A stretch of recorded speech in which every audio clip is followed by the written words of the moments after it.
She was told to play a simple waltz for the Duke. Then she performed a passionate masterpiece on stage. The candle had burned down to almost nothing. There was a thin slip of orange light left, barely enough to see by, and Elena Voss sat at the piano with her fingers already moving across the keys before her eyes had fully adjusted to the dark.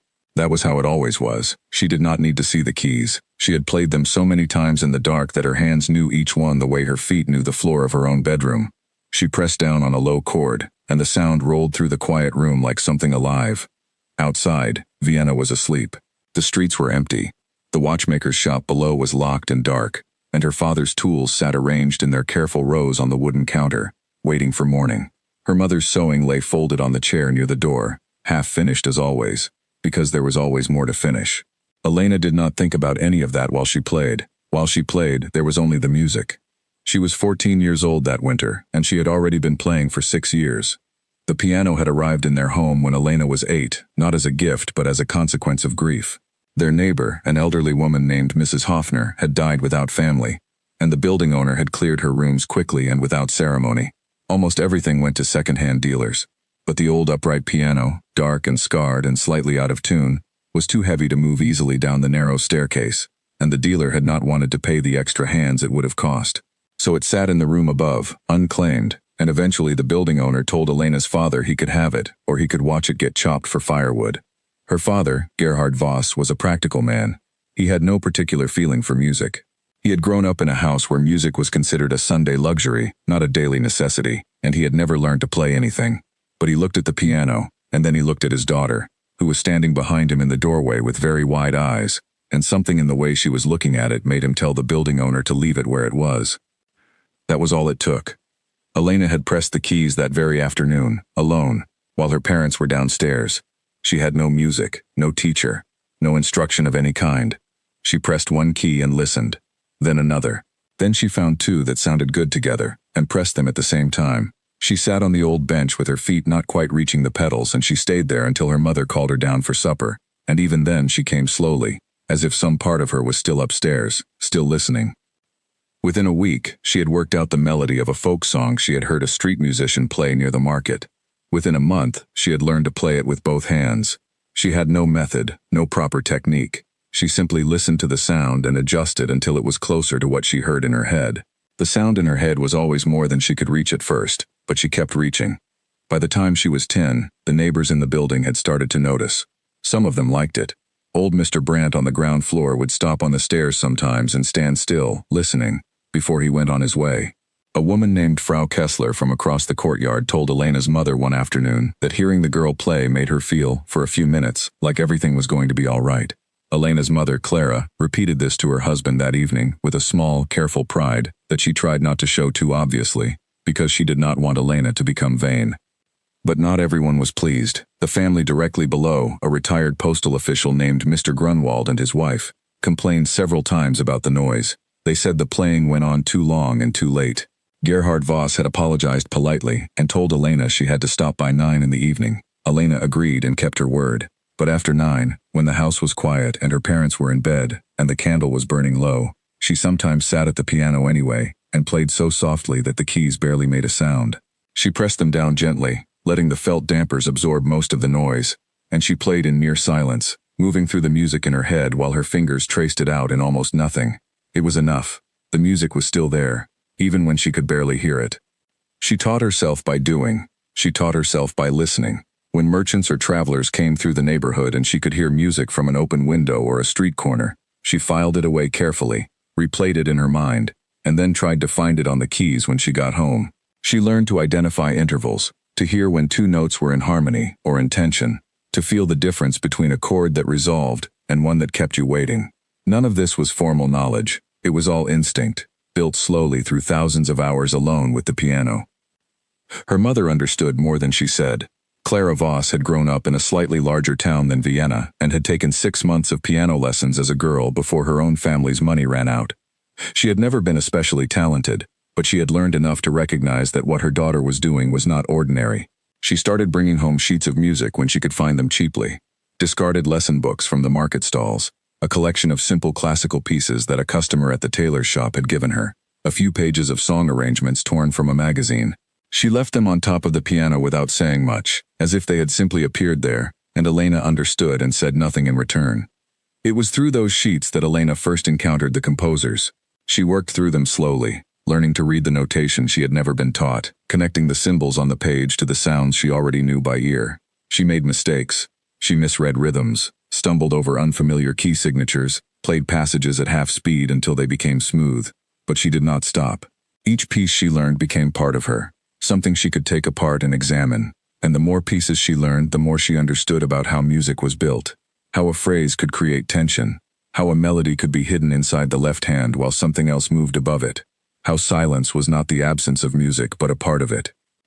She was 11 when she played through an entire sonata for the first time. It was not one of the great ones. It was a modest work by a lesser-known composer, printed in small type on yellowed paper. But she played it beginning to end without stopping, and when she reached the final note she sat very still for a moment. There was something closing in her chest that felt like a door shutting gently. Not sadness exactly, but something like completion, something like arrival. She was 12 when she started writing her own music. It began small. She found herself at the piano one afternoon playing a phrase she had not played before, had not heard before, a small rising sequence that felt right in a way she could not explain. She stopped, played it again, changed the last note, listened. She played it again. She reached for one of the blank sheets her mother used for sewing patterns and she wrote down what she had played, slowly and carefully, in the notation she had taught herself. Then she continued from where she had left off, playing forward, finding what came next. She worked on that first piece for 2 weeks.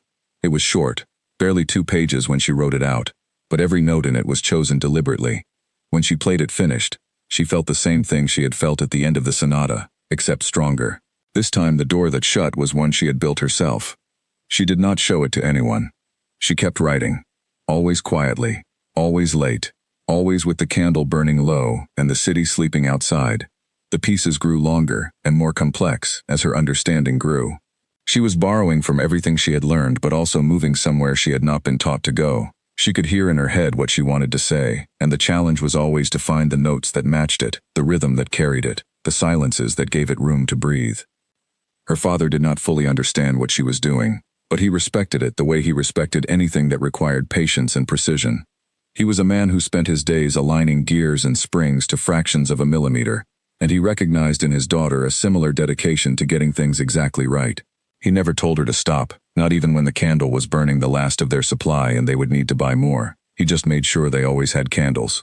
Her mother prayed for her, quietly, in the way she prayed for most things, with a soft steadiness that asked for nothing dramatic, just for things to go in the right direction. She had started to sense that her daughter's talent was real, genuinely real, in a way that was larger than their small household knew how to hold. She did not know what to do about it. She only knew that whatever it was, it should not be wasted. It was not wasted, but it was also not yet seen. Elena turned 14 in October, and by then she had filled 6 pages of music she had written herself and memorized entire volumes of the composers she loved. She could play for 3 hours without stopping, moving from memory through piece after piece, connecting them in ways that made sense only to her, following the thread of a feeling rather than a program. She played with a kind of seriousness that was unusual in someone her age, not the forced seriousness of a child performing for adults, but the genuine kind, the kind that came from actually caring about the thing itself. But she had never played for anyone who mattered. She had never played on a real stage, in a real hall, before people who understood music. She had played in her room above the watchmaker's shop, in the near dark, for years. The world she was practicing for did not yet know she existed. That was about to change, though she did not know it yet. The night that would eventually shift the course of her life began in the most ordinary way possible. She sat down at the piano at 10:30, after her parents were asleep, and she began to play. She worked through a piece she had been revising for the past several weeks, a longer work than anything she had written before, something she kept returning to because it did not yet feel complete. She played it through twice, changed a passage in the middle section, played it again. She was not satisfied. The ending was still wrong. It said something close to what she wanted to say, but not exactly it, and close was not good enough. She sat in the dim room with her hands in her lap and listened to the silence after the last note faded. The candle threw a small, unsteady light across the keys. Outside, a cart moved through the distant street, the wheels scraping over the cobblestones, and then it was quiet again. She thought about the ending. She thought about what she was trying to say at the end of this piece, what feeling she was trying to leave the listener with, and she realized she had been writing the wrong ending because she had been thinking about it the wrong way. She had been trying to resolve everything neatly, to close the door the way she had closed it in every piece before. But this piece was not about a door closing. It was about standing in the open and choosing to stay there. She put her hands back on the keys and found the new ending in less than a minute. When she played it, the piece was complete. She sat with it for a long moment, the sound dying slowly in the air around her. She was 14 years old. She was playing alone in the dark, and she had just written something beautiful. She did not know yet what it would cost her to bring it into the light. She did not know yet about Professor Heinrich Dahl and his cold eyes and his careful dismissals, or about the small school above the baker's shop, or about the gala in the Goldener Saal, or about the Duke who would one day lean forward in his chair and not lean back. She did not know any of that. She only knew the music. She blew out the candle and went to bed with the melody still moving through her mind, soft and persistent as a heartbeat, carrying her into sleep. The morning that changed everything began without any warning at all, which is usually how important mornings begin. Elena was 16 when her mother first mentioned the name of Professor Heinrich Dahl. It was not mentioned with excitement. Clara Voss was careful with her words, in the way that people who have been disappointed many times learn to be careful, holding expectations lightly so that if they fall they do not take everything else down with them. She had heard the name from a woman she sewed for, a lady of some standing whose son had studied with Professor Dahl for 3 years. The lady had spoken of him the way people speak of something too large to fully describe, carefully, reverently, with pauses between the words. She said that Dahl was the finest piano instructor in Vienna. She said that his students went on to perform at the most respected concert halls in Europe. She said that a word of recommendation from him could open doors that would otherwise remain closed for a lifetime. Clara had listened and sewn, and said very little. But she had filed the name away, the way she filed away most things that might someday matter. She brought it up to Elena one evening while they were clearing the supper dishes, speaking in a tone that suggested it was not a particularly important thing, which meant to Elena that it was very important indeed. Elena listened carefully. She did not say yes immediately, and she did not say no. She asked where Professor Dahl taught. She asked whether he accepted students who came without referrals. Her mother said she did not know. Elena said she would think about it. She thought about it for 3 days, which was unusual for her. Normally she made decisions quickly, with a kind of instinctive directness that her father said she had inherited from his mother, a woman he described as someone who knew what she thought before she had finished thinking it. But this felt different. Going to see Professor Dahl meant stepping outside the world she had built alone above the watchmaker's shop, and that world, however small, was hers completely. She knew exactly what it contained and what she was capable of inside it. Stepping out of it meant being seen, and being seen meant being judged, and she was not entirely sure she was ready for that.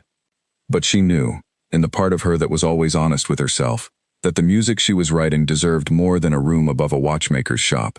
It deserved a real teacher, a real education, a real world to move through. She could not give it those things alone. She told her mother on the 4th day that she would go. It took 2 more weeks to arrange. Clara made inquiries through the woman she sewed for, who inquired through her son, who eventually passed a message to the professor's household. The reply came back that Professor Dahl would hear the girl play on a Tuesday afternoon, for a period of no longer than 30 minutes, and that he made no promises regarding the outcome of the audition. Elena prepared with the kind of seriousness she brought to everything. She chose 3 pieces, one by a major composer, one by a lesser-known one, and one of her own. She played them until she could play them in her sleep, which she nearly did, waking more than once in the night with her fingers moving slightly against the blanket. She thought about what she would say if he asked her questions. She thought about how she would sit, how she would hold her hands, whether she should mention that she was self-taught. She decided she would mention it last, if at all. On the Tuesday afternoon, Elena and her mother took the streetcar to a broad, well-ordered street in the 4th district, a part of Vienna that Elena had been to only a few times and always felt slightly foreign in. Too clean, too quiet, the buildings too large and too sure of themselves. Professor Dahl's home was a solid 4-story townhouse with a polished brass nameplate beside the door. Elena stood on the pavement and looked at it for a moment before her mother knocked. They were let in by a housekeeper, a stout woman with round cheeks and practical shoes who introduced herself as Greta. She showed them into a waiting room with upholstered chairs and a painting of a lake on the wall, and told them the professor would be with them shortly. Elena sat and did not fidget. Her mother sat beside her and did not speak. The clock on the mantelpiece ticked steadily. After 12 minutes, which Elena counted, a door opened. Professor Heinrich Dahl was a tall man in his late 50s with a long, precise face and pale gray eyes behind round spectacles. He wore a dark coat and his hands, Elena noticed immediately, were exceptionally fine. The fingers long and tapered, the knuckles prominent. The kind of hands that belonged to a pianist even when they were folded quietly in front of him. He looked at Elena the way one examines something brought in from outside, not unkindly, but without warmth, with the careful, measuring attention of someone who has seen many things and is not easily impressed. He said good afternoon. Elena said good afternoon. He gestured toward the music room. The piano in his studio was a concert grand, dark and polished and enormous, taking up the better part of the room. Elena had never sat at a piano like it. She sat down on the bench and adjusted it slightly, and placed her hands over the keys without touching them, feeling the size of the instrument beneath her, feeling how different it was from the old upright at home, the weight of it, the resonance of it, the sense that it could hold much more than she was about to give it. She played the first piece without any introduction or explanation. It was a movement from a piano sonata, one of the classical works she knew best, and she played it well. She knew she was playing it well because she was not thinking about playing it, only about the music itself, which was always the sign. When she was thinking about technique, the playing suffered. When she forgot about technique entirely, the music came through. The professor sat in a chair slightly behind and to the right of the piano.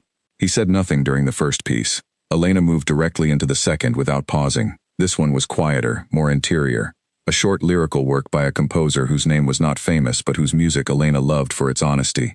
She played it more slowly than the tempo marking suggested, because she felt that was where its truth lived, and she did not adjust the tempo because the professor was watching.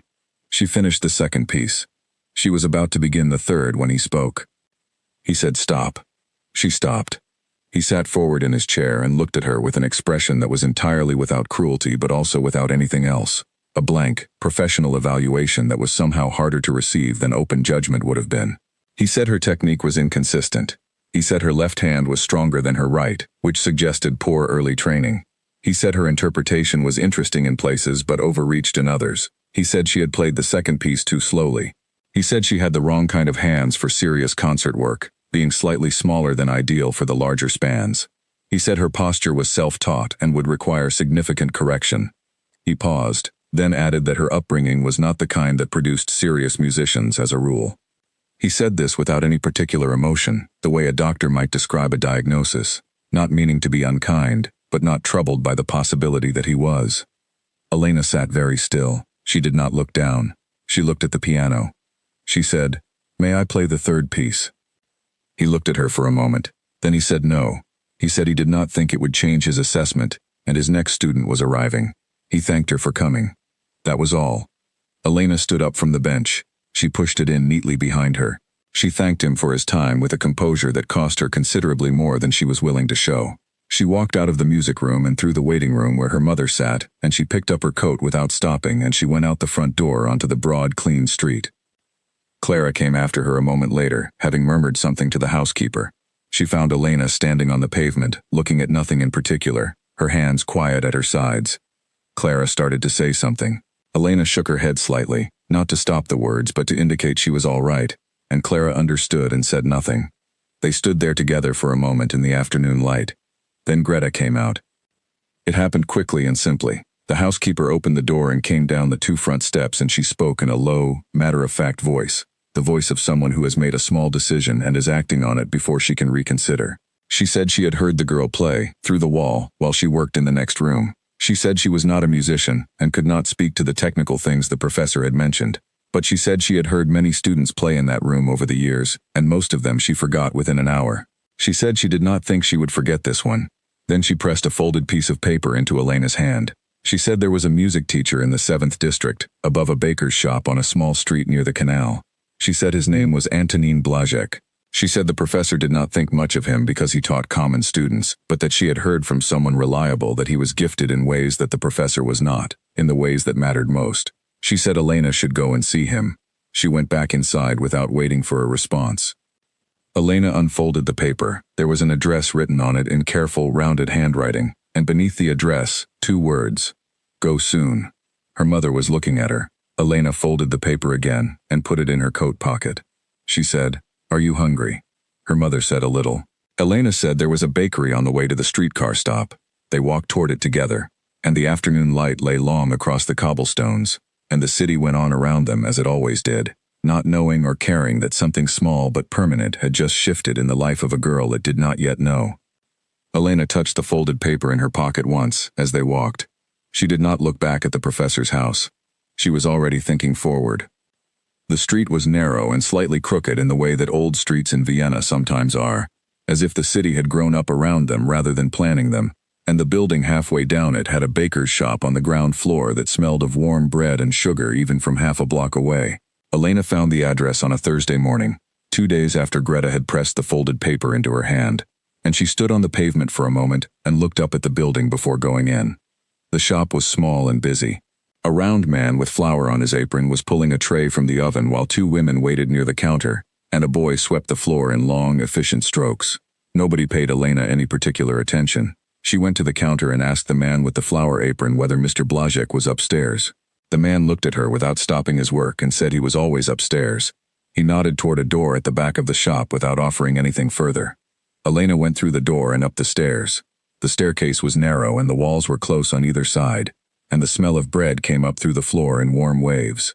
At the top of the stairs was a wooden door with no nameplate on it, just a small, worn mark in the wood where many hands had knocked over many years. Elena knocked. There was a pause long enough that she wondered if he was there. Then a voice said, "Come in." Antonin Blazek was not what she had expected. She was not entirely sure what she had expected, but it was not a small, slightly bent man in a cardigan who was sitting at a desk covered in papers and leaning very close to one of them, squinting at it through a pair of glasses that were slightly too large for his face. He was perhaps 70, perhaps older. It was difficult to tell, because age had arranged itself in him in an interesting way, settling into the lines of his face without diminishing what was behind them. His eyes, when he looked up and she could see them properly behind the thick lenses, were a remarkable gray-green, sharp and present in a way that suggested someone who did not miss much. He said yes. She said she was looking for Mr. Blazek, that his name had been given to her by someone who thought he might be willing to hear her play. He asked who had given her the name. She told him about Greta, without mentioning Professor Dahl by name. She said simply that she had gone to audition for a well-known teacher and had not been accepted, and that the housekeeper had suggested him instead. He looked at her for a moment with the gray-green eyes. Then he said, "Well, there is a piano." He gestured toward the corner of the room. Elena had not noticed the piano when she came in because it was half hidden by a tall bookcase and a stack of folders and a lamp with a bent shade. It was an upright, smaller than the concert grand at Professor Dahl's but considerably larger and better sounding than the one at home. She sat down, settled herself, and placed her hands on the keys. She played the first piece she had played for the professor. Blazek sat in his chair and listened. He did not sit forward or lean back. He did not pick up his pen or look at his papers. He simply listened, with the particular quality of attention that Elena had never encountered before in a listener, not the polite attention of someone being patient, not the evaluating attention of someone forming a judgment, but the still, open attention of someone who has set everything else aside and is genuinely present. She played the second piece. When she finished it, there was a silence. Not the silence of someone about to speak, but the silence of someone still inside what they have just heard. Elena said she had a third piece, if he would like to hear it. He said yes. She played her own composition. She had not played it for Professor Dahl because he had not let her. She played it now without announcing that it was hers, without any explanation at all. She simply played it, giving it the full weight and feeling it deserved, letting it move the way it wanted to move rather than the way she thought he might expect. When it was finished, the silence was longer. Then he asked her who had written it. She told him she had. He looked at her for a long moment from behind the thick glasses. Then he took the glasses off and folded them on the desk and rubbed the bridge of his nose with 2 fingers, a gesture that seemed to be habitual, something he did when he was thinking something through. He put the glasses back on. He said, "How long have you been playing?" She said 8 years. He asked who had taught her. She said nobody. He was quiet again. She waited, because she was getting better at waiting. He said, "There are students who come here who have had the best teachers in Vienna, who have learned every rule correctly and can execute them without error. And when they play, you hear the rules. And then there are very occasionally people who play and you hear something that the rules were trying to get at, the thing behind the rules that the rules were invented to reach." He paused. He said she was the second kind. Elena sat with that for a moment. He said the work would be considerable. He said she had taught herself, and that meant she had also taught herself some things incorrectly, and those things would have to be patiently undone before they could be properly rebuilt. He said she would have to be willing to go backward before she went forward. He said this was harder for naturally gifted people than for others, because naturally gifted people were accustomed to things working, and the process of unlearning something you had done for years by instinct was not a comfortable one. She said she understood. He said there was something else. He said he taught students without charge when the talent warranted it and the means were limited, because he had been given his own training by a man who had done the same for him, and he considered it a debt to be paid forward rather than back. He said he assumed, given that she had come here on foot on a Thursday morning rather than arriving in a carriage on a Tuesday afternoon, that she was not a student of means. He said this without any edge, simply as an observation. She said he was correct. He said, then come on Monday mornings, beginning next week, at 9 o'clock. He said she should bring whatever music she had been working on. She said thank you. He said she was welcome, and picked up his pen and looked at his papers again, which was clearly a signal that the conversation was finished. Elena stood and pushed the bench in behind her and went to the door. She was almost through it when he spoke again without looking up. He said, bring the piece you played last, the one you wrote. She said she would.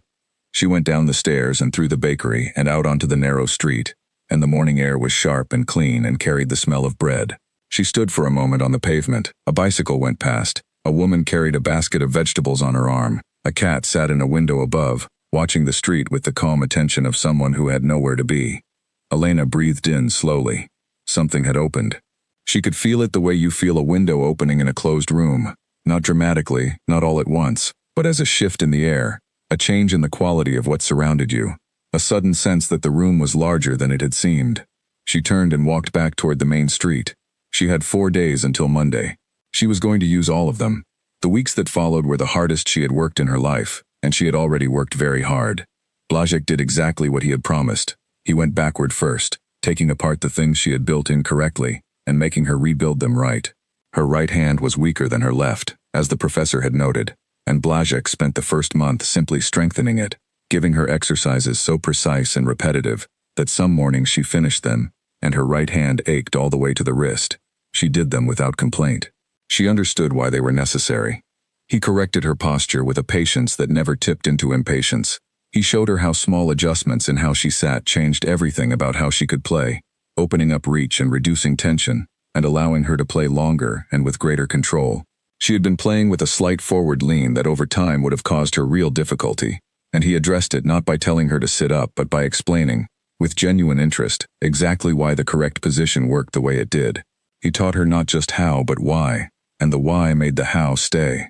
He also listened to her compositions with a focused, detailed attention that was unlike anything she had ever experienced. He did not offer empty praise. When something worked, he said so and explained precisely what it was that worked. When something did not, he said that too, and asked her questions about what she had been trying to do, so that they could figure out together why the thing on the page was not doing it. This approach, treating her creative work as a serious conversation rather than a student exercise, did something to Elena that she could not have entirely put into words. It made the music feel real in a new way. It made her feel real. They worked on her original piece in detail over the course of 3 months. Blazek suggested 4 changes. She accepted 2, declined 1, and the 4th she thought about for a week before coming back and telling him she understood what he had been hearing, and he was right. He received this the same way he received everything, without any particular reaction, simply noting it and moving forward. By the end of 6 months, Elena was playing at a level she had not known was possible for her, not because she had fundamentally changed, but because everything that had always been there was now free of the obstacles she had built around it, without knowing. She played cleaner, with greater range, with a physical command of the instrument that let her do exactly what she intended to do rather than approximating it. The music she heard in her head and the music that came out of her hands were closer together than they had ever been. And she was still writing. The piece she had finished the night before she first visited Blazek's studio, the one she thought of, quietly, as her real piece, the one that had cost her years, she returned to in the evenings, polishing and refining it with everything she was learning, adding to it, letting it breathe in the new space her improved technique gave it. It was growing into something she could not fully see yet, but she could feel its shape, the way you can feel the shape of a large room even in the dark. She kept going into the dark. She always had. Nobody plans to be accidentally invited to the most important evening of their life. But that is precisely what happened to Elena Voss on a gray, wet Wednesday morning in October of her 18th year, and the fact that it happened by accident did not make it any less real. She had been studying with Antonin Blazek for nearly 2 years by then. 2 years of Monday mornings above the bakery, 2 years of rebuilding and refining, 2 years of conversation about music so deep and sustained that she sometimes felt she had learned a new language during that time, one that existed only between the two of them and the instrument in the corner. She was not the same pianist who had climbed those stairs with a folded piece of paper in her coat pocket. She was considerably more. But she had still never played for a formal audience. She had performed only twice outside of private settings. Once at a small gathering organized by one of Blazek's other students, held in a drawing room with perhaps 15 people present, and once at a modest afternoon recital in a church hall that had been organized to raise funds for a local hospital. Both times had gone well. Both times she had played well and been warmly received. But neither occasion had prepared her for what was about to arrive in an envelope. The Grand Music Society of Vienna was not an institution that concerned itself with pianists from the 7th District. It was old and well-funded and deeply invested in its own traditions, and those traditions did not typically include young women who had taught themselves to play on a second-hand piano above a watchmaker's shop. The society organized one major gala each year, held in the most celebrated concert hall in the city, in honor of a patron of the arts. This year the patron was Duke Leopold von Hartenberg, a man of considerable wealth and cultural influence whose support for music had funded several orchestras and kept at least one struggling conservatory from closing its doors. The guest list for the gala was assembled by a committee of 6. The committee worked from established lists, from recommendations by known figures in the musical world, from the rosters of the leading conservatories and teaching studios. It was a closed system, feeding itself, self-confirming in the way that such systems usually are. Blazek submitted Elena's name to the committee through the society's general submission process, which existed for exactly this kind of thing, but was almost never used and even more rarely successful. He submitted it on a Tuesday afternoon in late September, filling out the required form in his careful, compressed handwriting, and sending it by post without mentioning it to Elena, partly because he did not want to raise her expectations, and partly because, if he was honest with himself, he was not certain it would amount to anything. What Blazek did not know, because there was no way he could have known, was that the committee's secretary, a young man named William Sharp who had only been in the position for 4 months and was still learning the established procedures, had made an administrative error in processing the submissions. He had entered Elena's name into the confirmed guest list rather than the pending review list, and this entry had been included in the draft program sent for the committee chairwoman's signature before the error was discovered. By the time it was discovered, the chairwoman had already signed the draft and sent it to the printer, and the committee's discussion of whether to correct it had ended inconclusively, with 2 members feeling that removing a name after the program had been sent to print was administratively messy and possibly discourteous, and 4 members feeling that the whole matter was minor and could be addressed quietly after the event. The result of all this was that an envelope arrived at Elena's home bearing the seal of the Grand Music Society of Vienna, and containing a formal invitation to perform at the annual gala in honor of Duke Leopold von Hartenberg, to be held at the Goldener Saal on the 15th of November. Elena received it on a Tuesday morning. She was alone in the flat. Her father was in his shop, her mother was out on a sewing errand. She took the envelope from the slot below the door, saw the seal, and stood in the hallway for a moment before she opened it. She read it twice, then she read it a third time. She put it on the table, sat down in the nearest chair, and looked at it. The Goldener Saal. She had never performed there. She had been inside it once, as an audience member at a concert Blazek had given her a ticket for as a gift, and she had sat in the upper gallery and looked at the stage and the chandeliers and the rows of red velvet seats below her, and felt something she could not quite name. Not envy exactly, not longing exactly, but something in between the two. A wordless recognition that this was where the music she cared about lived, where it was supposed to live, where it was heard by the people who understood it. And now there was an invitation, bearing her name, with the society's seal. She picked it up again and read it a 4th time, in case she had misread it. She had not. She walked to the window and stood there for a while, looking at the street. A man below was pushing a cart of vegetables. 2 children were chasing each other around a lamppost. The morning was gray and ordinary and entirely indifferent to the fact that something extraordinary had just arrived on a piece of cream-colored paper. She thought about telling her mother first. Then she thought about telling Blazek. She decided on Blazek. She walked to the 7th District. The Thursday lesson was not until next week, but she went anyway, and he was upstairs as he always was, and she knocked, and he called, "Come in," and she walked in and put the invitation on his desk without saying anything. He read it. He took his glasses off and rubbed the bridge of his nose. He put the glasses back on. He said he had submitted her name. She said she had thought it might have been him. He said he had not expected it to succeed. She said neither had she. There was a pause. He said, well, he said this was a significant occasion. He said she would need to prepare carefully.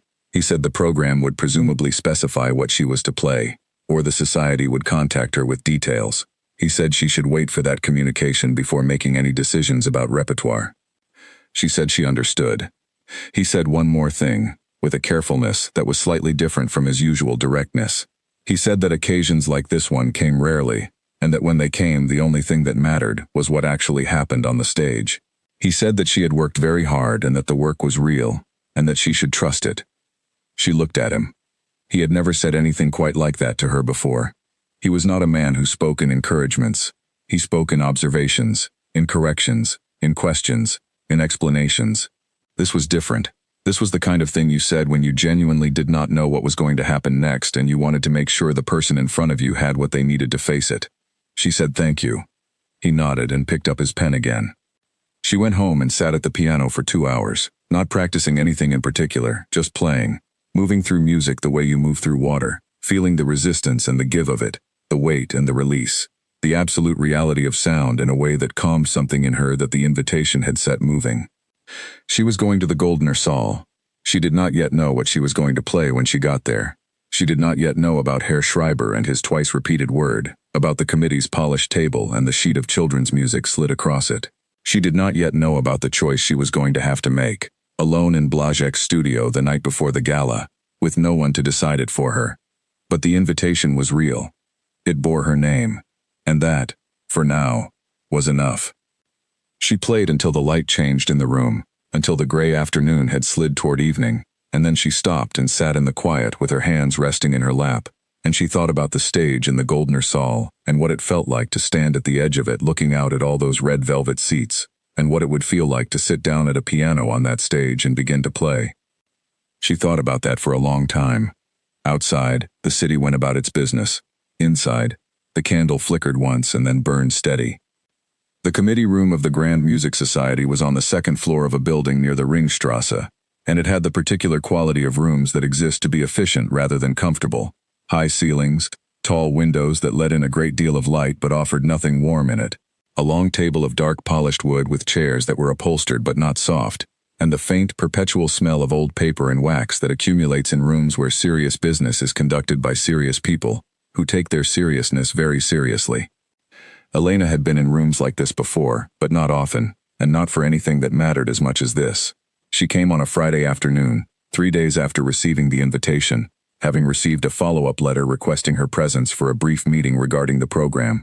She wore the nicest thing she owned, a dark blue dress that her mother had made for her 2 years ago and that still fit well, and she carried herself with the composed steadiness that had become, over years of sitting alone at a piano in a dark room, and confronting whatever the music demanded, a fundamental part of how she moved through the world. She was shown into the committee room by a young assistant who offered her a glass of water, which she accepted. At the far end of the table, a man was already seated. His name was Herr Edmund Schreiber, and he was the program director for the gala.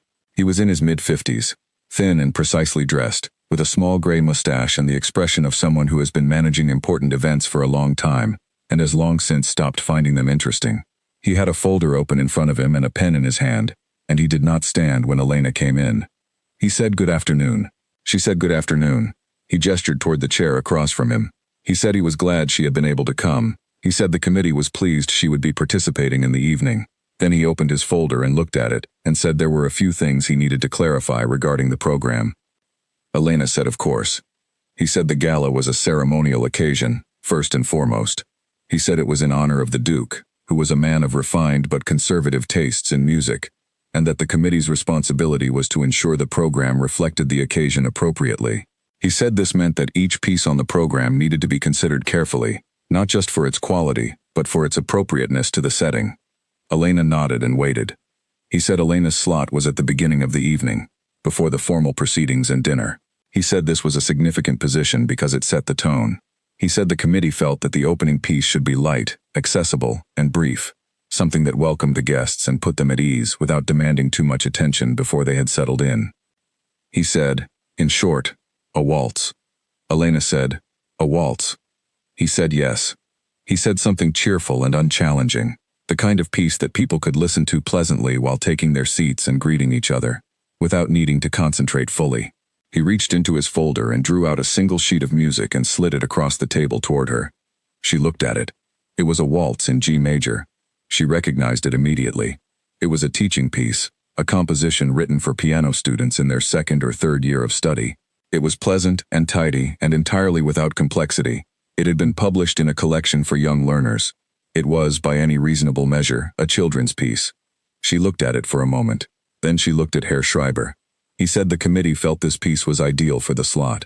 He said it was recognizable, well-suited to the occasion, and appropriately brief at approximately 3 minutes.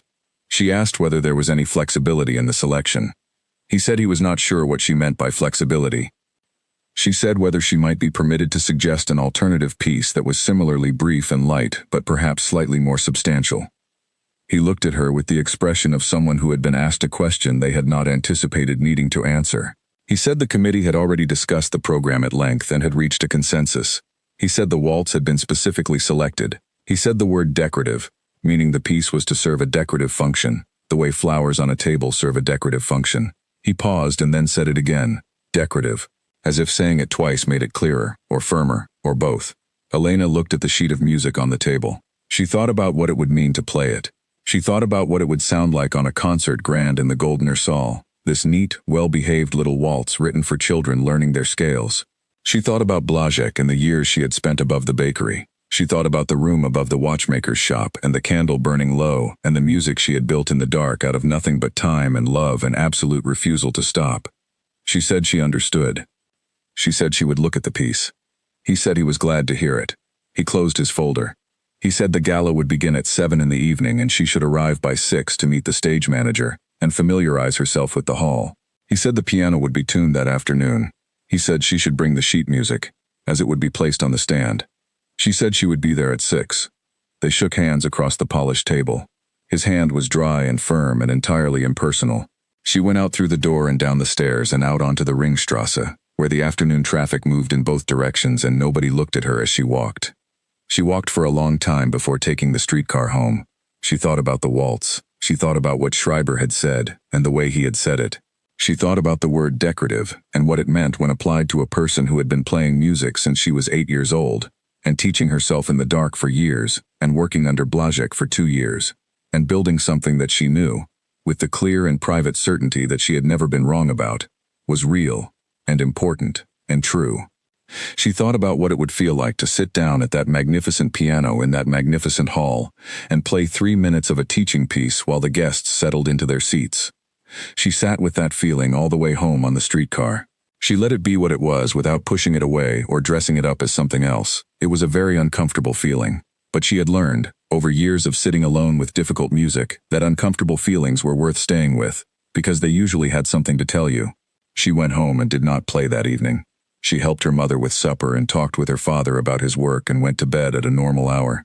She lay in the dark and stared at the ceiling, and thought about the sheet of music on Schreiber's table, and the gala on the 15th of November, and the stage in the Goldener Saal. She made no decisions, not that night. But something in her was already moving, quiet and certain as a clock's internal spring, winding toward the moment when it would have to let go. She had 10 days until the gala. They would not be easy days. 10 days is not very long, but for someone who has spent years learning to do one thing with absolute precision, 10 days, used correctly, can be enough. Elena went to Blazek on the Monday morning after the meeting with Schreiber. She had the sheet of music in her bag. She sat down and told him everything. The committee room, the polished table, the folder, the waltz, and the word decorative, said twice in a row by a man with a gray mustache who had never once asked to hear her play. Blazek listened without interrupting. When she finished, he was quiet for a moment. He said, "Play it."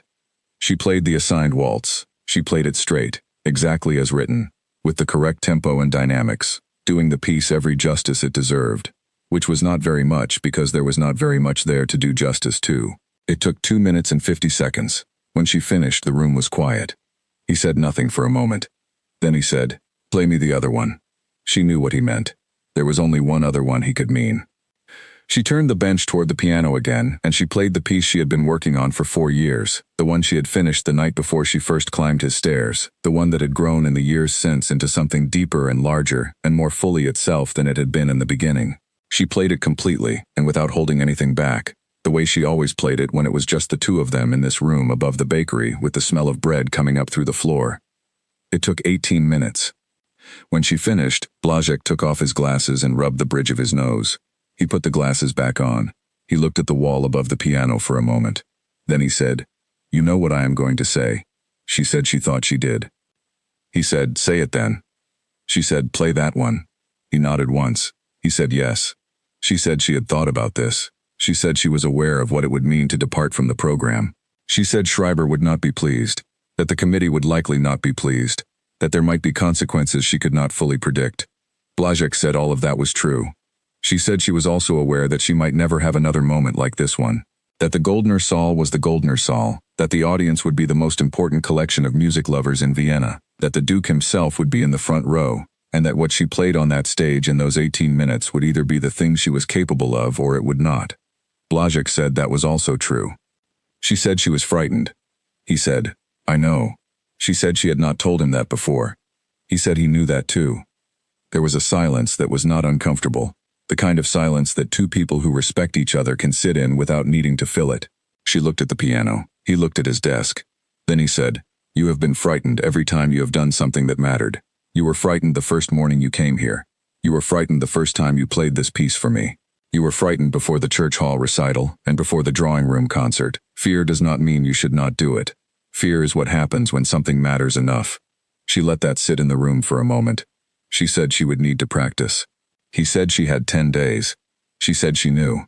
She stayed in his studio for 4 hours that day, going through the piece section by section, working with the specificity of focus that Blazek's teaching had given her, and that she had not had when she first wrote it. She found 3 small places where the writing could be improved, where a slightly different fingering or a minute adjustment of tempo would let the music say more clearly what it was trying to say. She fixed them carefully, thinking about each change, making sure it was right before moving on. Blazek sat with her for the first hour, listening and occasionally saying one quiet word, more, or wait, or again, and then left her alone with it, which was what she needed. She worked through the piece until she could feel the whole of it as a single thing in her body, not just a sequence of passages to navigate, but a continuous arc that she knew from the inside, the way you know a room you have lived in for years, every corner and angle and the way the light falls at different hours. She went home that evening and played it again twice more in the dark. She went to bed without eating much, not because she was anxious, but because the music was too large in her right then for anything else to fit beside it. She came back Tuesday and Wednesday, and every day that week. She played the piece forward and backward and in sections and as a whole. She played it fast, to test its structure, and slow to test its feeling. She played it in the morning when she was fresh and in the late afternoon when she was tired, because she wanted to know how it held up in every condition, wanted to be certain that it would not falter on the night of the gala if she was nervous or cold or if the hall sounded different from what she expected. She also, on Thursday evening, went back to the committee meeting sheet and played the assigned waltz one more time. She played it perfectly. Then she put the sheet away in a drawer and did not look at it again. The days moved quickly. Friday, Saturday, Sunday. She practiced each one. On Sunday evening, her father came upstairs and stood in the doorway while she played, something he rarely did. And when she finished, he said nothing for a moment and then said she sounded different from how she had sounded before. She asked him what he meant. He thought about it, and then said it was as if the piano was doing what she told it, rather than the other way around. She told him that was a very precise observation. He said he was a watchmaker. She smiled. He went back downstairs. Monday was the last lesson with Blazek before the gala. She played the piece for him in full one final time. When she finished, he said only that it was ready. Not almost ready. Not nearly there. Ready. She trusted his judgment in this completely because she had learned, over 2 years, that he did not say something was ready when it was not. She walked home through the city in the early afternoon. It was the 12th of November. The gala was on the 15th. 3 days. She passed the canal and the broad bridge over it and the long street of shops heading back toward her neighborhood, and the city was around her in the ordinary way it always was, busy and indifferent, and she walked through it feeling something she did not have a precise word for. It was not confidence exactly, because confidence implied certainty about the outcome, and she had no certainty about the outcome. What she had was something more fundamental, a knowledge that she had done the work, that she was as prepared as she could make herself, that the piece was real and the playing was real, and the decision she had made was real, and that whatever happened in the Goldener Saal on the 15th of November, it would be true. She had been playing true for years, alone in the dark, for no one. In 3 days she was going to play it for everyone. She went home and had supper with her parents and went to bed early, and slept better than she had in a week. She did not dream about music. She dreamed about the street outside her window, the ordinary, cobblestoned familiar street she had grown up looking at, and in the dream it was morning and the light was the particular clear light of early winter and everything was very quiet. She woke up feeling steady. She had 2 more days. The morning of the 15th of November arrived without ceremony, which suited Elena exactly. She had learned to distrust days that announced themselves, that came in with drama and noise and the sense that they expected to be taken seriously. The days that changed things, in her experience, came quietly, looking much like any other day, not revealing what they held until you were already inside them. She woke at 6 and lay still for a moment, aware before she opened her eyes of the sounds of the building and the street, the familiar architecture of the morning. Then she got up. She practiced for 2 hours after breakfast. Not the full piece from beginning to end. She knew it well enough that running it again would add nothing, and might, if she were not careful, start to wear it smooth in the way that over-repetition can wear the feeling out of music, leaving only the mechanics. Instead, she worked through particular passages, the ones that required the most physical precision, warming her hands and her attention without using up the things she was saving for that night. At 10:30 she stopped and covered the keys and went to help her mother with the morning work. She swept the floor. She aired the blankets from the beds.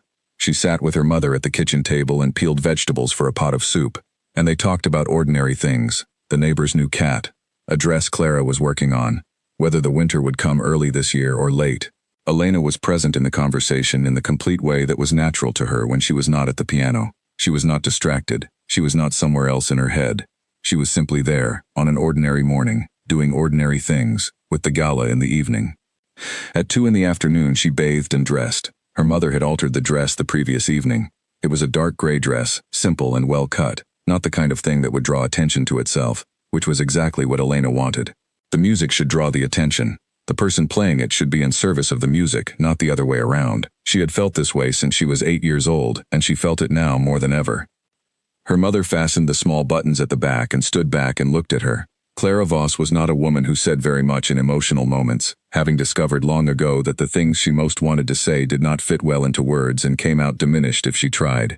She looked at her daughter standing in the altered dress, at the girl who had taught herself to play in the dark above her father's shop, who had been told she had the wrong hands and the wrong upbringing, and had walked back out onto the pavement and kept going, who had climbed a narrow staircase above a baker's shop and played for an old man with thick glasses, and been told she was ready. And she felt something in her chest that was too large to hold comfortably, but also too important to let go of. She said, "You look right." Elena looked at her. Clara said, "The way you look when you sit down to play. Right in yourself." Elena said, "I am." Her mother nodded and did not say anything else, and that was enough. Gerhard Voss was in his shop when Elena came through. He was bent over the counter with a small piece of a clock in his hands and a loupe pressed to his right eye, and he looked up when he heard her on the stairs. He regarded her for a moment. He said she looked well. She said she felt well. He said he would be thinking about her this evening. She said she knew. He looked at the piece in his hand for a moment, and then back at her. He said, "Play the way you always play." She said she would. He nodded, and looked back at the clock. She went out onto the street. She arrived at the Goldener Saal at 5 minutes to 6, as arranged. The hall was already lit, and the staff were moving through it with the particular purposeful speed of people preparing for a large event, carrying programs and arranging chairs and speaking to each other in low, efficient voices. A young man met her at the stage entrance and introduced himself as George, the stage manager. He was polite and organized and walked her through the backstage area with practiced ease, showing her where she would enter, where she would wait, and where she would go when it was time. He opened the door to the stage. Elena stepped through it. She had been in the Goldener Saal as an audience member once, from the upper gallery. Standing on the stage was different in every way that mattered. The hall extended before her in its full dimension, the rows of seats in their red velvet, the balconies curving on either side, the chandeliers overhead throwing a warm, clear light across everything, the painted ceiling high above with its figures of music and time. It was very large and very quiet at that moment, the way large spaces are quiet before they are filled. The piano stood at the center of the stage. It was a full concert grand, black and enormous, the lid propped open to project the sound. It had been tuned that afternoon, as promised, and it sat there in the light with a stillness that was not passive but expectant, the way a very good instrument is always expectant, always waiting for the person who knows how to release what it holds. Elena walked to it. She sat on the bench. She adjusted it precisely, the way Blazek had taught her. She placed her hands on the keys without pressing them, and felt the instrument beneath her palms. The slight resistance of the keys, the depth of the touch, the sense of the mechanism below, the hammers and strings waiting. She pressed one key. The sound filled the hall. It was unlike anything she had heard before, not because the note was different but because the hall received it differently, amplified it, sustained it, gave it space to expand and breathe and settle before it faded. She sat with the sound of that single note until it was completely gone. Then she played a phrase. Then she played the opening of the piece. She played quietly, only testing, only acquainting herself with the sound of this instrument in this room. She played for about 10 minutes, and in those 10 minutes she learned what she needed to know. George appeared at the side of the stage and said she should go to the green room now, as the guests would be arriving within the hour. She put the cover back on the keys. She stood up. She looked at the hall one more time, at the rows of empty seats and the warm light and the chandeliers overhead, and she felt something very clear and simple. She was ready to play in this room. She had been working toward this room for 10 years without knowing it was this room. But it was. She went to the green room and sat on a chair and folded her hands in her lap. She could hear, from the distance, the first sounds of the arriving guests. Voices, footsteps, the low collective sound of a crowd assembling. The Goldner saal was filling up. Herr Schreiber came to the green room at 10 minutes past 7. He had the program in his hand. He reminded her that she was opening the evening and that she should be ready to go on at 7:30. He asked if she had the sheet music. She said she had the music she was going to play. He looked at her with a slight pause, as if he had heard something slightly different from what he expected, but he did not ask her to clarify. He nodded and went back out. She sat alone in the green room. From far away, through the walls, she could hear the hall, the sound of hundreds of people talking, greeting each other, finding their seats, the sound of an evening assembling itself, putting on its most formal face, preparing to be serious and cultural and important. In the front row, she knew, Duke Leopold von Hartenberg was already seated, or would be shortly, with his expression of well-practiced boredom and his evening coat, and his reputation for being the most important person in the room. She thought about the waltz on Schreiber's table. 3 minutes, cheerful, decorative. She thought about 18 minutes of something that was not decorative at all, that had been written in the dark above a watchmaker's shop by a girl who had nothing to prove it with except the music itself.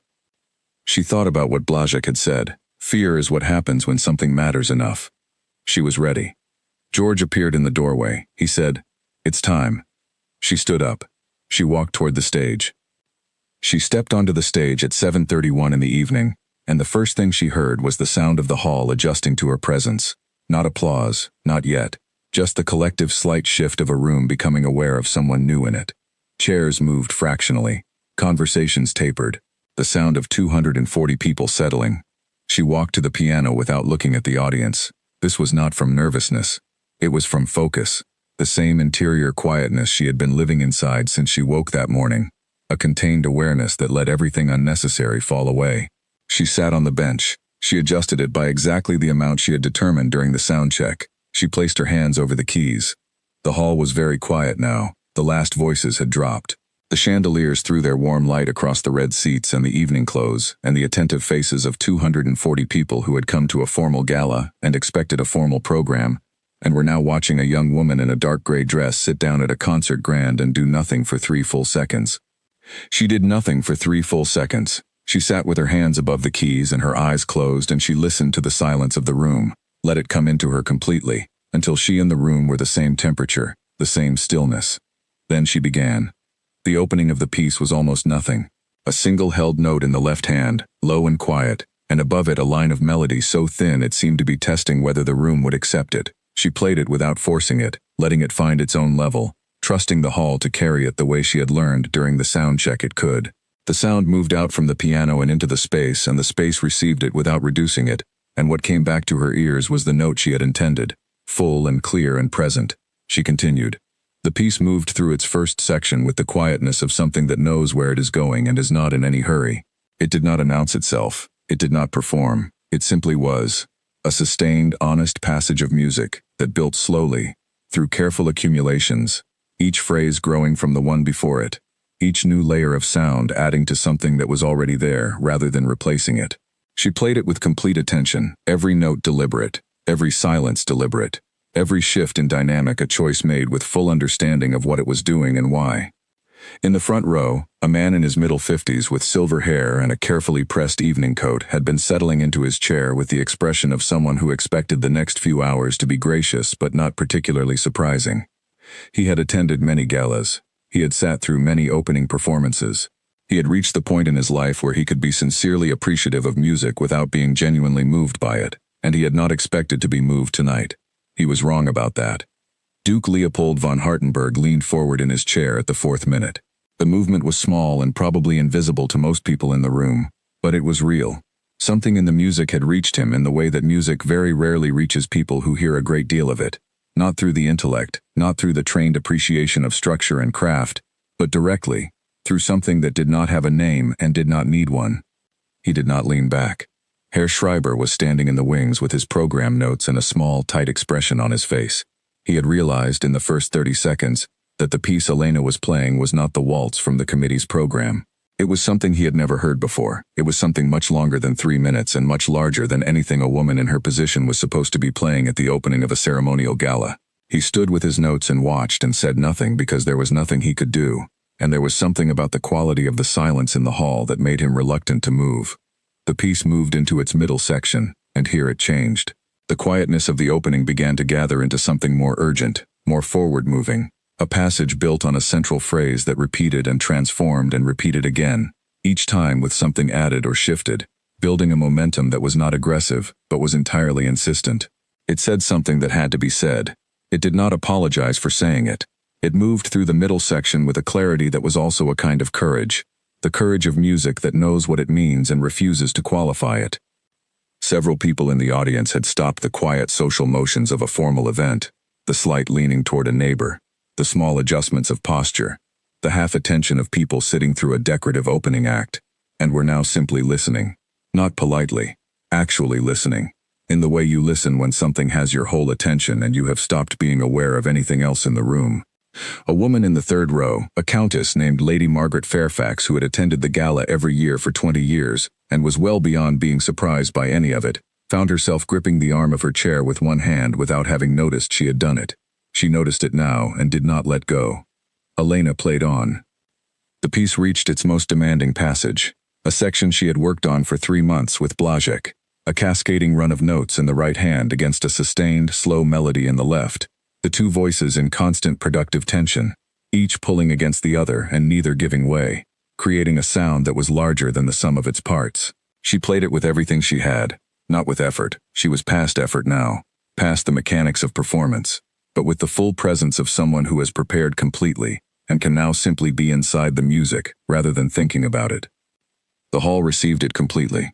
She had wondered, in the practice sessions of the past 10 days, whether a room built for ceremony would accept music built from something private and specific and not ceremonial at all. She had her answer now. The Goldner Saal did not care about ceremony at this moment. The Goldner Saal was doing what it had been built to do, which was to allow music to be heard at its largest and clearest, and the music was doing what it had always meant to do, which was to say something true. The third and final section of the piece began, and it was different from what had come before, not a resolution in the simple sense, not a tying up of what had been opened, but an arrival at the place the piece had always been moving toward, the place she had found in the dark 2 years ago when she understood that the ending was not about a door closing. It was about standing in the open and choosing to stay there. She played toward that ending now, moving through the last section with a spaciousness that felt, in the hall, like light coming into a room. Not happiness exactly, not the easy resolution of a problem solved, something more complicated and more lasting than that. The feeling that comes from having gone all the way through something and found yourself still standing on the other side of it. She played the final chord. She held it. She let the sound fill the hall completely and then begin its slow decline, the last resonance fading from the chandeliers and the painted ceiling and the red velvet seats, fading from the air between 240 people who were not moving, or breathing particularly loudly, until the last of it was gone. She lifted her hands from the keys. 7 seconds of silence. 7 full seconds in which 240 people sat completely still in the Goldner Saal on the 15th of November, and said nothing. Because there was nothing to say yet. Because the music was still in the room even though the piano had stopped. Because what had just happened required a moment to become real. Then someone in the hall stood up. And then someone else. And then the applause came, and it was not the polite applause of a formal audience appreciating a formal performance. It was the other kind. The kind that comes from the chest rather than the hands. The kind that you give when something has happened that you did not expect and cannot fully explain but know absolutely was real.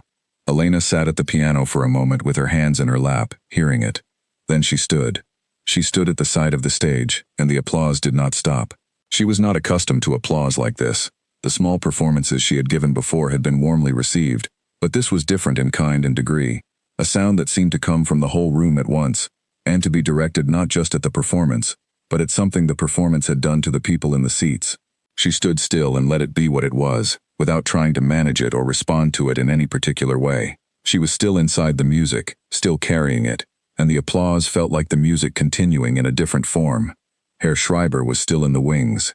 He had remained there throughout the 18 minutes of the performance, and he was there now, and his expression had changed from the tight, controlled displeasure of the early minutes into something that was harder to read.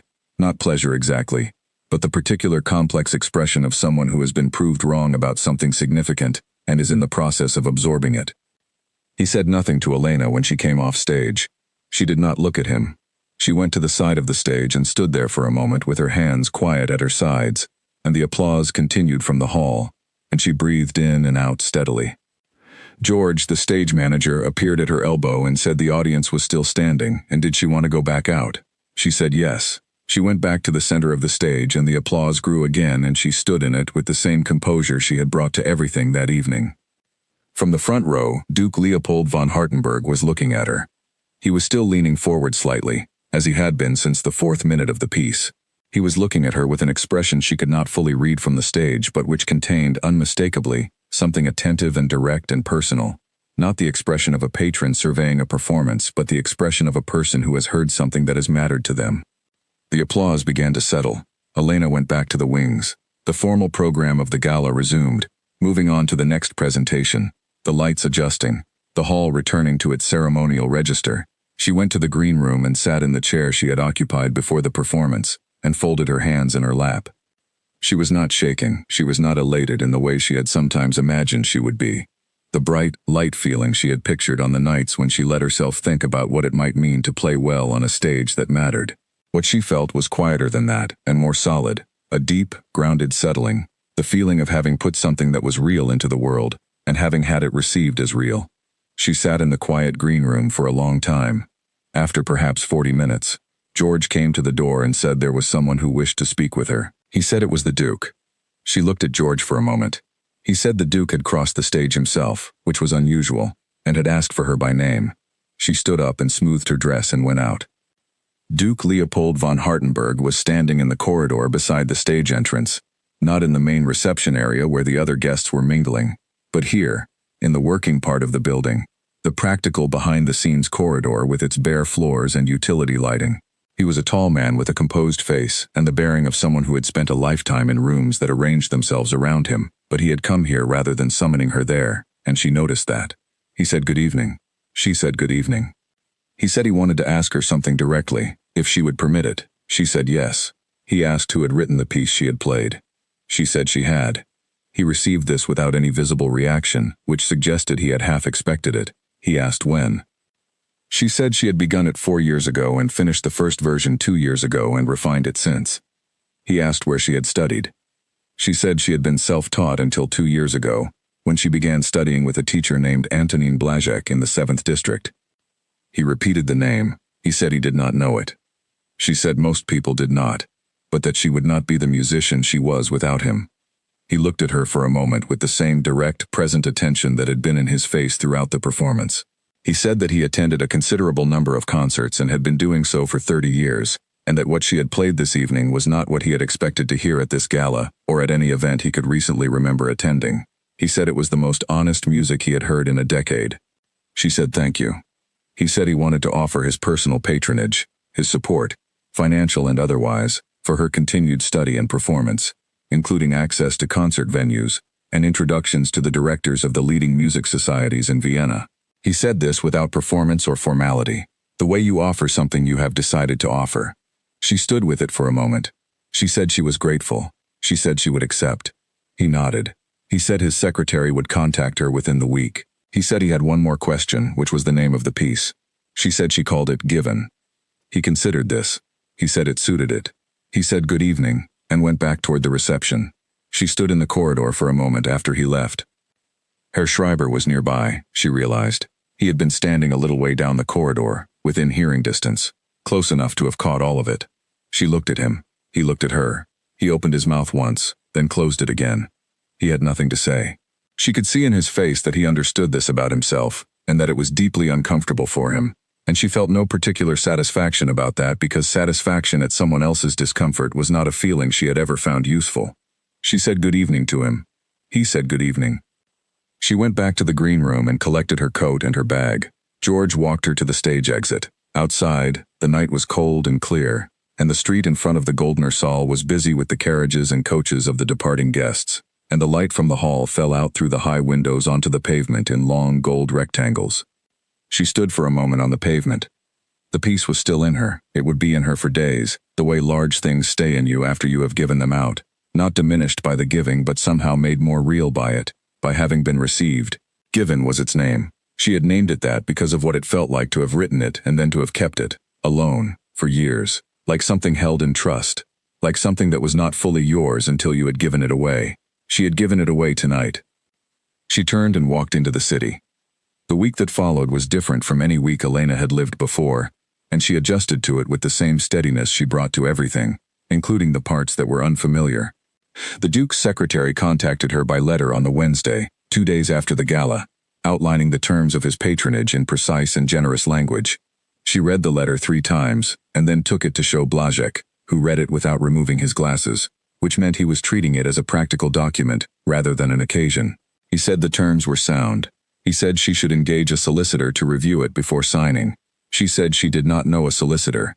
He gave her a name. She signed the agreement on the following Monday. She was 18 years old. The immediate effect of the patronage was access.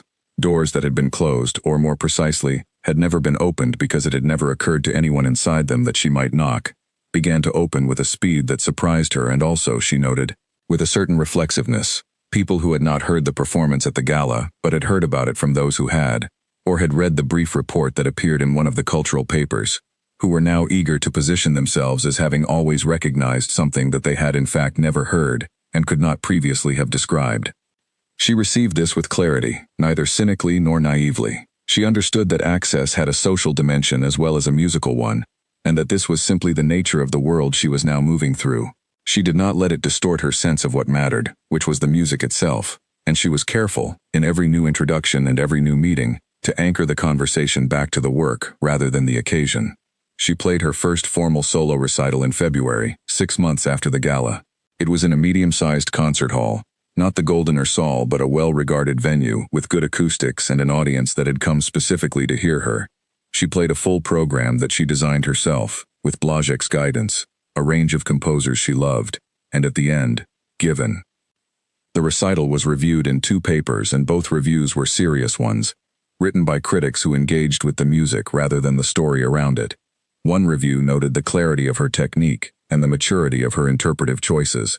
The other spent most of its length discussing her original composition, calling it a work of genuine originality, and predicting, with the measured caution that good critics apply to predictions, that it would not be the last composition of its kind from this particular musician. She read both reviews once and then filed them away. She went back to practice. Maestro Blazek turned 72 in March. Elena organized a small gathering at his studio, just herself and 6 of his other students and his neighbor from down the corridor, a violinist named Charles who had known Blazek for 30 years, and who brought a bottle of wine and told stories about him that Blazek sat through with a patient expression that was very close to being pleased. Elena had arranged for a small renovation of the studio that she had quietly coordinated with the building owner, new windows that sealed properly against the winter cold, a repaired floor, a fresh coat of paint on the walls. She had also arranged for Blazek's name to appear on a small brass plate beside the building's main entrance, something she had ordered without asking him, knowing he would have argued against it. He noticed the plate when he came downstairs that morning. He stood and looked at it for a moment. He said nothing. Later, at the gathering, he said to her quietly that she should not have spent the money on the windows. She said the windows were not from her money but from a fund she had established specifically for the school's maintenance. He said there was no such fund. She said there was now. He said she was being very calculating for someone who claimed to be simply expressing gratitude. She said she had learned from the best. He looked at her for a moment with the gray-green eyes. Then he said the plate was a nice touch. She said she was glad he thought so. The scholarship came next. She had been thinking about it for months, forming it carefully in her mind before acting on it, because she wanted it to be permanent and functional rather than symbolic. She endowed it through the music school formally in April, a scholarship for 2 students per year from working families, not students of extraordinary talent necessarily, though that was welcome, but students of genuine commitment who would otherwise not have access to the instruction they deserved. She named it not after herself but after the building, which seemed right. The day she signed the scholarship documents, she walked home through the 7th district. She passed the bakery below Blazek's studio, and the smell of warm bread came out to meet her as it always had. She thought about the first morning she had climbed those stairs, the folded address in her coat pocket, the quiet knock on the door with no nameplate, the voice from inside saying, "Come in." She thought about what she had carried in with her that morning. Not the music she had played for the professor who had turned her away, not even the piece she was already working on in the dark. She had carried in something harder to name than that, a refusal. A refusal to accept that the quality of what she had built in private would not survive contact with the public world. A refusal to let the word decorative stand as a final description of what she could do. A refusal to stop. She had been refusing, in one form or another, since she was 8 years old, and her father had looked at her looking at a dead neighbor's piano and decided to let her have it. She walked home in the cold spring air, past the canal and the crooked streets and the broad ones, past the watchmaker's shop where the sign above the door still read Gerhard Voss, and where her father was probably bent over a clock right now, not thinking about her, just working, which was a form of love. She went upstairs to the flat where the old piano sat in its corner, slightly worn now after years of use, the same piano that had started all of it. She sat down at it. She placed her hands on the keys. She began to play something new, a first phrase, uncertain as first phrases always were, feeling its way, not knowing yet where it was going. She listened to it. She adjusted the last note. She played it again. This was where it always began. In the same place it had always begun, at the same piano, with the same willingness to sit with something that was not yet finished and keep going until it was. The city was outside the window. The light was changing toward evening. The candle, she had kept the habit, kept the candle on the piano even now, was not yet lit but it would be. She played on, into the gathering dark, following the music forward, which was the only direction it had ever led her, which was the only direction she had ever needed.